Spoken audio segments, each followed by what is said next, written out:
Hi, welcome to the Mackinaw Area Historical Society's lecture series for July. My name is Angie Morthland. I am so excited to present to you Ginny Morgan. But before I always present them, I have my shameless commercials for the Historical Society. One thing I need to tell you is grab a weekly choice. Linda Rogers wrote an amazing article in the weekly choice about us and all the different programming we did. And they mentioned our pet parade coming up. That's going to be here on July 25th. So if you have a pet, feel free to dress them up or dress like them or just teach them tricks. We have that. And then we have our festival, which is the next day, which will have from 10 to 1 all the amazing different things that are open with the buildings. And we have our Anishinaabe area. She'll be talking a little bit more about that today. You called it settlement. I'll make sure I start saying settlement versus area. So, and there's a vintage baseball game from 1 to 4 as well. Our team will play here, and then they're going to quickly go across the pond to the island and play that night as well. So if you want to do other items with the Historical Society and Heritage Village, those are 3 things coming up. And without further ado, I'd like to introduce to you a really nice personal friend of mine, Ginny Morgan, who is our Anishinaabe settlement patron.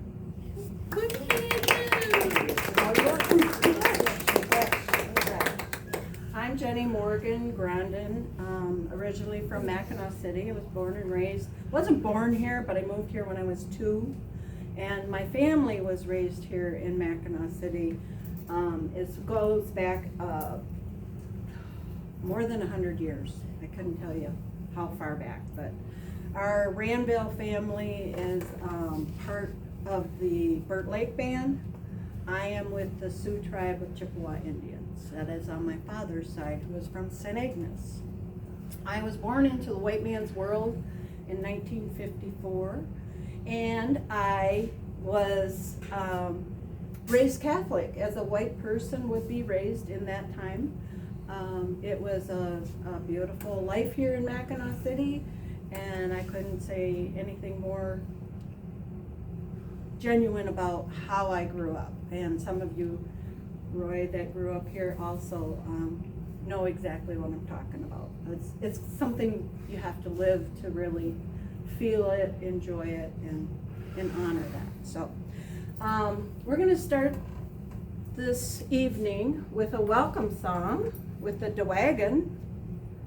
And the welcome song is used during festival time to welcome people into the village and to welcome grandfather's son that rises in the morning. So you can sing that song for the people or for grandfather's son as you rise up in the morning. So this is the welcome song.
So this drum, you're probably wondering, I was raised in the white man's world, but how did I get on the native path? I'm sure you're all wondering that by now. So this drum is what got me on the native path. I was asked to make a native drum and learn the songs. And I well, I know I'm part native, but I don't know any songs. And I don't have a drum, but I was asked to make one. So I did. And then I started a drum circle called the Grandmother Moon Drummers. Lori here was one time part of that Grandmother Moon Drummer Circle that we started in 2010. And so I've been on this journey for 15 years now, and it's taken me to a lot of different places. And what I'm going to talk about here in a second, before we finish with the drum, is the medicine wheel, and that's the reason I'm here tonight. But I wanted you to understand that the heartbeat of this drum will take you to different places. And a lot of times when I'm using the drum and singing with the drum, I find myself in a different place. So it's the heartbeat and the vibration of that drum that you connect with. And I was always told, once you connect with that drum, you probably won't let go of it. And I haven't. So this is my journey of my purpose of where I'm at today. And I believe I was like 50 some years old when I started doing that. And I don't remember how old I was, but I made that drum. This particular drum is made of deer hide and cedar frame and soaked in walnut oil like you would a tie-dye t-shirt. You just roll it in a ball, put it in the walnut oil, and it does what it wants to do. And no drum is the same when you make them like that. So this drum here I just got a few weeks ago. I bought this drum, but it had the buffaloes on it, and it was a lighter tone. So singing different songs with that lighter tone is also another way to connect and vibrate with your ancestors. So that is the other drum that I've been practicing with and using. So before the drum came along, the grandmothers used the birch bark clackers. And they would call in the ancestors. If you notice that song, I sang that verse 4 times, because we always honor the ancestors in all directions. So when we're using the birch bark clackers before the drums came, we're making that noise. Without the drum, we'd still be using these. So here we are back in hundreds of years ago using first the birch bark clackers, calling in Wabanong Mishomis Bindigin Jishinamoma Ya hey ya hey ya hey ya hey ya hey hey hey hey hey. And that's what the ancestors would call in their ancestors to come in. Bindigin means come in and help us here. And so that's what we do, is we sing and we call in our ancestors to bring the wisdom back that they left for us. And so you have to take the time to sing and sit and pray and ask for those ancestors to come back and bring that wisdom back, and take the time to sit and listen. And it's really a tough thing for us to sit and listen, but there's a reason I'll explain here in a minute as to why that medicine wheel that you're here to hear about helps us find our connection and helps us to find balance in our everyday life. We don't think about finding our balance in everyday life now because we're too busy. We're on the go constantly. We've got things to do, people to meet, places to go, and things to see. So who's taking time for their self? And I say at this age, it's not just it's not selfish to take care of yourself, but it's necessary. And so if we take the time each day to use our medicines, to sit with them, and to use them in the proper way, which I'm going to explain to you here in a second, then we have a better connection. We have a better balance in our life. And it has to do with work, rest, and play. Because if we're working too much, we're not getting enough rest. If we're playing too much, we're not getting enough rest. So the most important part is rest. And then we can go about balancing the work and the play. So that's what this medicine wheel is about. It's also about the circle of life, and I'm going to tell you about that.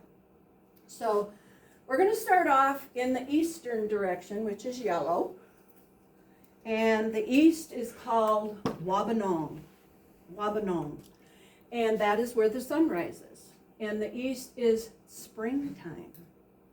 Springtime is when we plant our seeds. It's when the sun rises and brings us a new day. And we also have time for planting seeds. It's spring. So in the spring we are looking to plant and grow into a new day. And we also have a newborn baby in that circle of life. So that's where that new life begins, is in the eastern direction where that sun rises. And in that direction we grow our tobacco. Now all the tobacco is growing here. And in the culture, we take a pinch of tobacco with our left hand because it's closest to our heart. And when we use that tobacco, what we're doing is we're showing gratitude for the day. And that's why we're growing that tobacco in that eastern door, because it grows best there. And it's also showing, one of the medicines that we use is for showing the gratitude of a new day, to have another day that we can go on and find our balance and find what it is that we are looking for.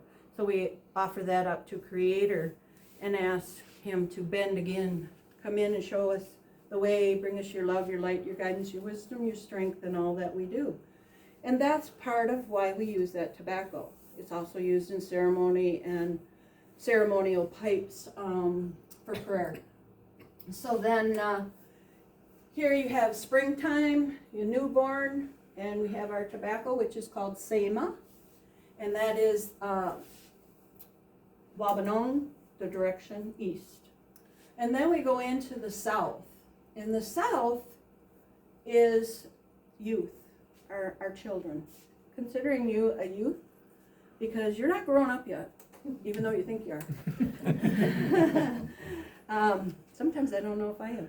But anyway, so the youth is summertime, and summertime, our plants are growing, and we grow our cedar in that direction because our children need protection, and the cedar is our protection. The cedar is 100% vitamin C, and we hang it in our doorway. We can put it in our car, put it in your shoe. Just carry it with you. We consider this part of our medicine to be protection, and it is 100% vitamin C. You can make a tea out of it. Just simmer it, don't boil it. But that is one of our medicines we use for the youth for protection. And the reason it's grown in the south is because those youth need the protection from what's going on in this world. We all do, but the youth are really the ones that need that protection. So that is Jawanong. That is the south. And so that is where we grow the kijik. I forgot to mention that the tobacco is called Sema in the language, Sema. And so we have a newborn, springtime, we have summer, we have the youth, we have tobacco, cedar, and those two medicines are just the beginning of that circle of life. So then we go into the western door. The western door is the spirit world, by the way. When we walk on into that western door. That's where our soul and our spirit goes. But we use this sage, which is what we grow. This was grown last year out at Heritage in the medicine wheel. And this is the last of it, actually. I use it in many places that I go and offer it to people if they want it or use it or need it. But this, I'm gonna give you guys some so you can roll it in your fingers, roll it in a ball, and smell it. Normally I would be burning this, but because of where we are, we're not gonna do that. And I'm sorry to leave your camera and you can't follow me around. I'll do the rest if you want. This is the best smell. So once you roll that really tight in your hands and just take a deep breath, it is good for viral infections as well. And you will find a clearing. This is what we use this medicine for, is we're gonna clear out any negative energy that we've got with us. We might have bumped our foot on the bedpost, who knows, and we're not in a good mood. So we need to cleanse with this. We need to get rid of that energy, that nasty stuff. So that's why we use that sage, and we usually burn it. This is called a sage stick. And so the sage sticks are what we usually put in this shell and smudge and cleanse with the feather. Use a feather to go around and make sure everybody takes their glasses off, because you weren't born with them, so the Creator doesn't know you with them. And so that's how we use that sage. And then the western direction, in that spirit direction, that is middle age. So we're still talking about the circle of life. And so middle age is reflection time. And I don't know what middle age is. Don't ask me. I'm guessing 50, unless you're going to live to be 100 and more. So take it for what it's worth, but middle age is a time for reflection. So what we're doing here at middle age is we're looking back at where we were born, what we did when we were young, what did we learn? Did we work too hard? Did we not work enough? Did we play too hard? Did we not play at all? You know, so this is the circle of life, finding our balance, finding our purpose in life. So here you are sitting in middle age wondering, where do I go now? What have I done? Where have I been? You know, we all have those questions. So this is the time to cleanse and use those medicines to figure out where we're headed, where we're going. So then that is Mishkore Wabak, is sage in the Anishinaabe language. And that is, did I tell you what direction that went? West. I think I did. Wabanong, Shawanong, and Gabiwanong is the west. And then we go off, from middle age, we go off into the north. And the north is winter time. Did I mention this was fall? I get going sometimes and I'm not sure of what I mentioned. But this is fall, this is harvest time too. And so here we have spring, summer, fall, winter. And now, being in the winter, we don't have a whole lot to do in winter time. Unless you're a young one and you're out snowmobiling and whatever you're doing out in the winter time. But in the days of the medicine wheel and using these medicines, we grew our sweetgrass in the north. And it still, to this day, grows in the north more than it grows anywhere. And so winter time comes along, we're now elders. We're getting older. And we have lived this circle of life, and so as an elder, you have a lot of wisdom.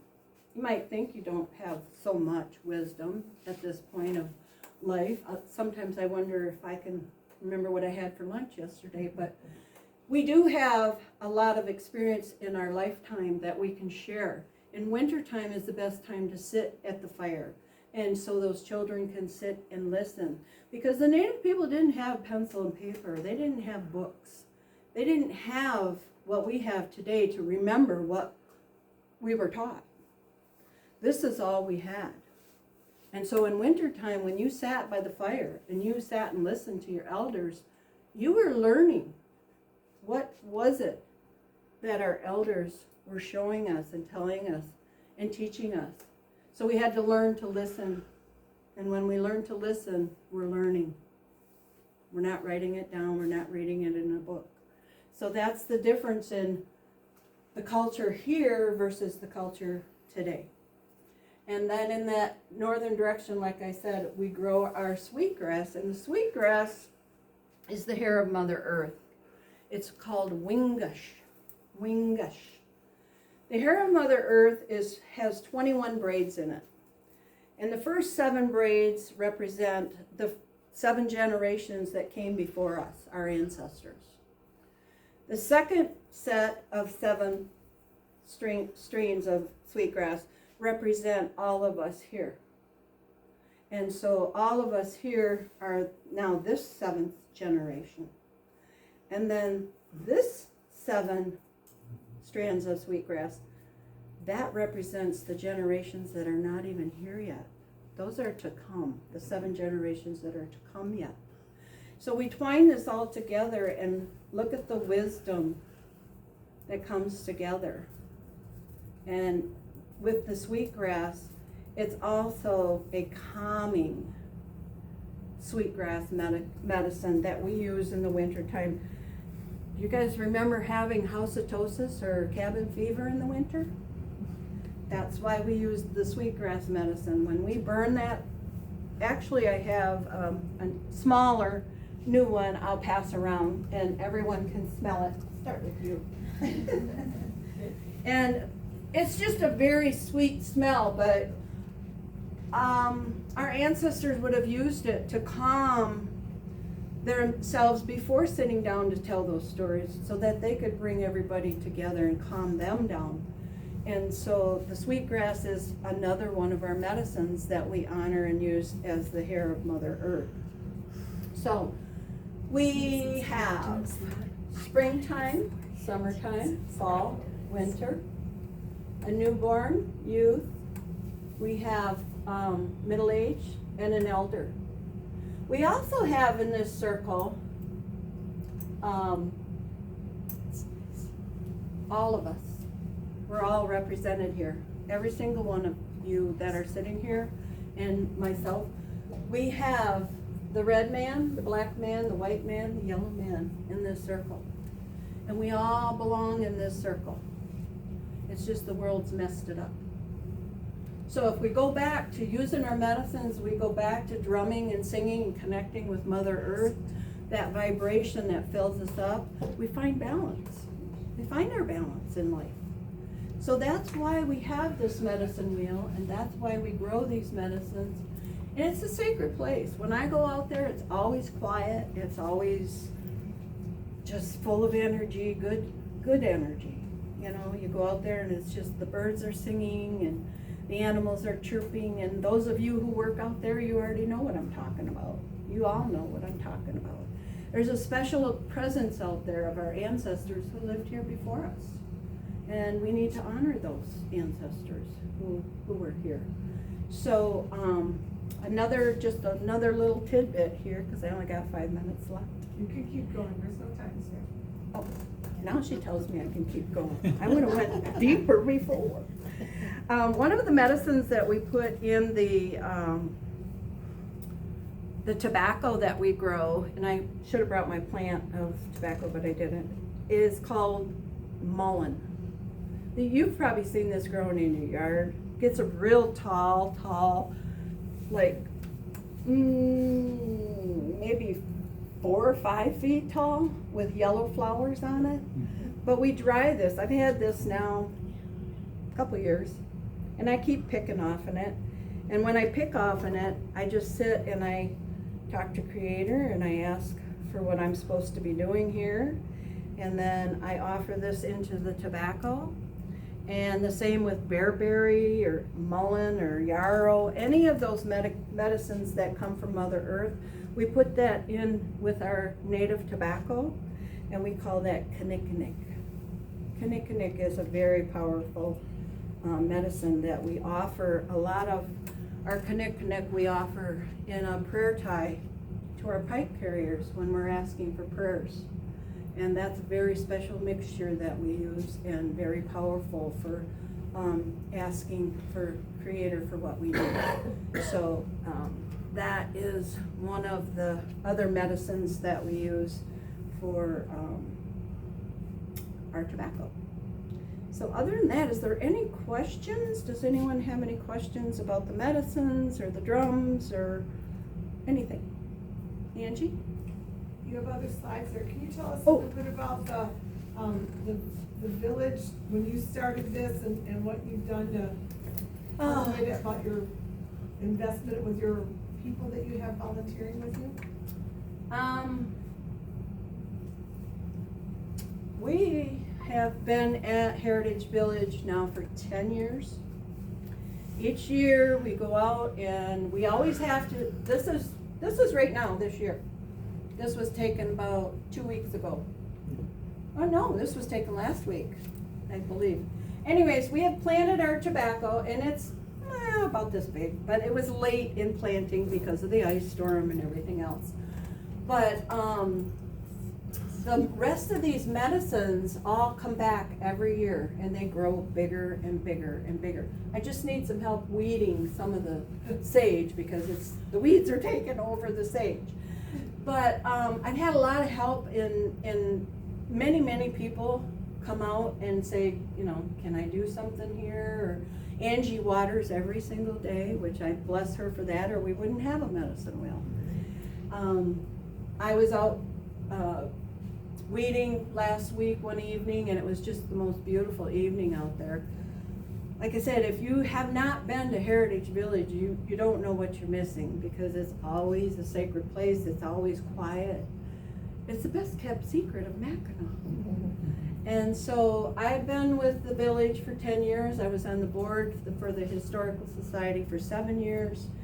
And I've gotten to the point where this has really taken a lot for me to continue doing. I was at Thorns Swift Nature Preserve 2 weeks ago on a Saturday, did a water ceremony and drummed and did the teachings of the 4 directions. And this is, to me, where I find my balance. When I keep doing this all the time, and I'm drumming every Wednesday night out at Heritage, I find myself more grounded. And that's why I keep doing this. And not only is it because it's my heritage, but I find a lot of, I get filled up doing this. And that's where you find your purpose, that's where you find your balance. If you're doing what you love, you're not working. So that's why I keep doing what I do. Any other questions? Where do you get the tobacco?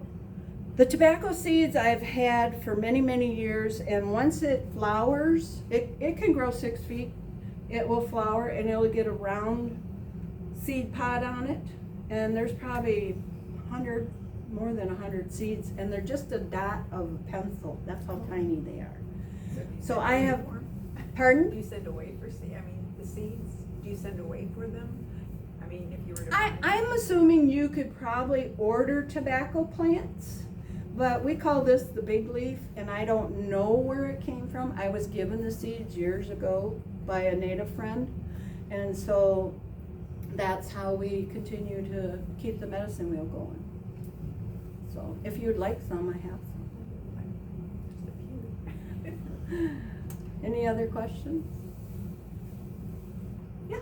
Did Native Americans make their own shields using the 4 directions or personal shields? Their personal shields can be whatever they want them to be. Usually it has the clan that they're from, like Crane Clan, Eagle Clan, Bear Clan, whatever clan they're from, and whatever represents their walk and their journey is usually what's on their shield. And are there animals that are related? Yes, there are animals that go with the medicine wheel. I've not memorized all that, but I got it right here. So bear goes with the north. By the way, the north is called Keewaydin. And some people say Geewaydin Nong. Nong means direction. So if you think of the Keewaydin Casino, you're going to remember Keewaydin Nong, which is the northern direction. So that is bear, Makwa. And the east is the eagle. And the west is buffalo, Bajiki. And the south is deer, which is Wawashkishi. So we have the eagle, the deer, the bear, and the buffalo. And one more, forgot about this, sorry. One more little tidbit about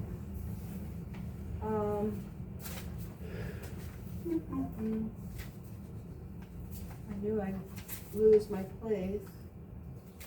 Okay. Somebody stole my paperwork.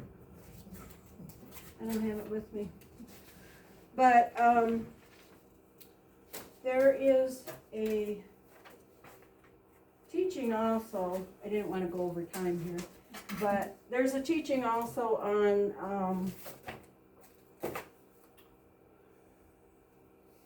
the mental, the physical, the physical, I can't remember the other two.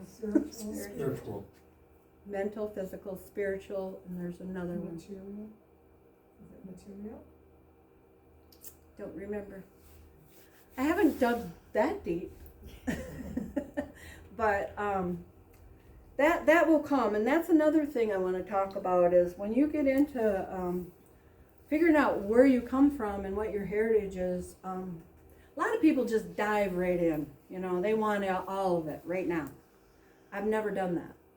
I've always waited for things to come to me because I figure when it comes to me, then it's time and that's when I'm to use it.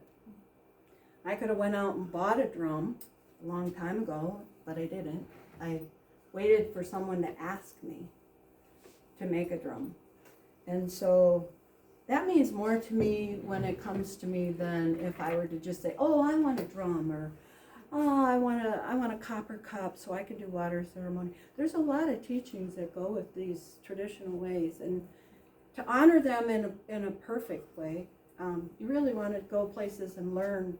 I've traveled many places to learn what I know today, and I still don't know only the little bit, you know. So you never quit learning. You always keep going. You never quit learning, and it just takes you places. It took me to Beaver Island 4 or 5 times now, and I love it over there. It's a beautiful place, and I have several friends over there that I can go and enjoy this beautiful balance of life. So, thank you for coming tonight. Wait, one more question. If I go to the Heritage Village, what does the Anishinaabe settlement actually have, and what will I see there? So when you go into the Heritage Village, you're going to go to the pavilion where everybody has the picnic tables and you can have lunch and stuff. There's a path. We call that the Anishinaabe path. And the settlement consists of first the trail that goes off into the right. Once you get down the path, the first trail goes to the right, and that goes into the woods, and it tells you about the Wagganogan that we built 2 years ago. And that was built with Keith Connect and the traditional ways out in Levering. He had a day where we all went out, and this was cold still, April, and we cut all the saplings, we took the bark off. The following week, we came into Heritage Village and we put the holes in the ground, we bent the saplings, we tied them with basswood strips, and there is no man-made material in that Wagganogan except for the canvas that goes over the top of it. Now, years ago, way back, the Native people would have used birch bark, they would have used cedar, and because of after the war and all the canvas was left for nothing, our Native people used everything. When they harvested deer, they would use everything. So instead of leaving it lie on Mother Earth, they picked it up and covered their lodges with it. And they didn't live in those lodges, so they slept in there because they were busy harvesting and cooking and making baskets and picking berries and hunting and all the way that they lived back then. So then you leave the Wagonogan and you go out the path and you go to the medicine wheel. And we have a sign at every station of the medicine wheel, like this, that explains to you what that eastern direction means. So if you were to walk out there and walk around the medicine wheel, there's a sidewalk that goes all the way around it. So you can just walk around and you can read the signs and it'll tell you everything that you want to know, pretty much what I told you here. And then you're going to leave there and you're going to go to what we call the plank house. And when we have, in the springtime, we have schools that come out to the one-room schoolhouse and they go through the whole village. And I take them through the settlement and I show them how the native people lived in the Wagonogan, how they lived off the land. And then I take them to the medicine wheel and explain to them how we learn to listen in the wintertime. That's the big one that I always try to get through to the kids because they don't really understand that in order to learn something, we need to listen. And we don't always have to write it down or read it in a book. So that's when I take them to the medicine wheel and explain all of that. And then we go into the plank house, which is where the native people were simulated from living off the land and going into living in a cottage. They didn't have a bed, they slept on the floor. They didn't have a bathroom or a kitchen. They, again, were still outside working, harvesting, picking berries, making baskets, living their everyday life. And so that's the story of Heritage Village and what we represent in the Native section. I call it a settlement because I believe it is a settlement. When you go into the Wagonogan, you're seeing how they lived at one time. You leave there and you learn about all the medicines that they used and why they use them. And then you go over to that plank house and you see how they were assimilated from living over here. Now they're over here. So it's a great lesson for all to come out and just go through the buildings at Heritage. I think they're all wonderful. I think you guys have done a wonderful job with taking care of it. You know, it takes a lot of work and we're desperate need of new volunteers. So anyone could come out and help us. You know, you can pull a weed, you can take a rake and sweep up, you know, whatever needs to be raked up or cleaned up, or just sit around and chat. You know, we do a lot of that too. So it's a great place, great people, and come on out to Heritage Village. Miigwech, Chimiigwech. Thank you. Thank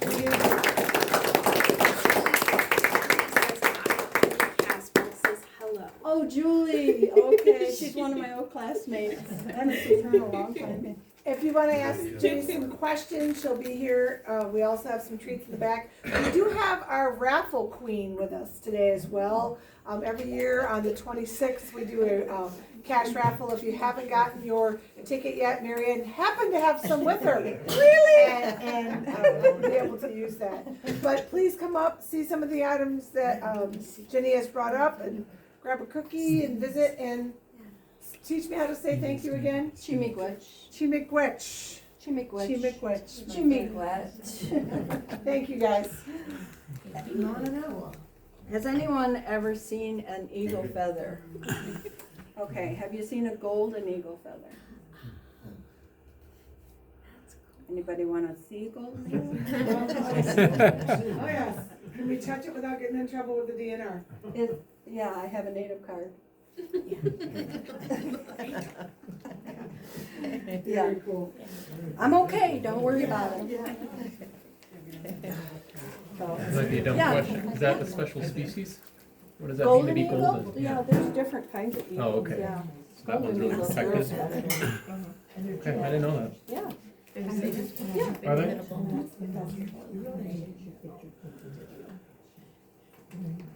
I This think they is a count regular it on the